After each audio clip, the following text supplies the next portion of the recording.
जम्मू कश्मीर में असम्बली इंतखाबात के इनेकाद के लिए इलेक्शन कमीशन ऑफ इंडिया आज यहाँ श्रीनगर पहुँच चुका है। ECI की टीम में chief election commissioner Rajiv Kumar है और उनके 2 इलेक्शन कमिश्नर्स हैं। तो आप ये देख सकते हैं गाड़ियों में उनका काफ़िला जा रहा है यहाँ SKICC में, जहाँ वो यहाँ की मकामी सियासी जमातें हैं उनके साथ मीटिंग करेंगे और उनकी तजावीज़ और फीडबैक लेंगे कि असम्बली इंतखाबात को लेकर उनकी क्या राय है।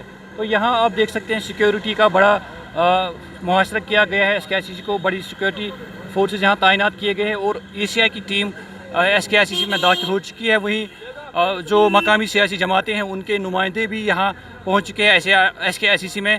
तो ये मीटिंग 11:15 बजे शुरू हो जाएगी, जिस दौरान ECI की टीम और सियासी जमातें उनके साथ तबादला ख्याल रखेंगे। और कई सियासी जमातों से हमने यहाँ बात की, जिनमें नेशनल कॉन्फ्रेंस थी, पैंथर्स पार्टी थी, तो उनका यही कहना था कि वो मुतालबा करेंगे ECI को कि जो सुप्रीम कोर्ट की 30 सितंबर की डेडलाइन है उससे कबल यहाँ असम्बली इंतखाबात किए जाएंगे।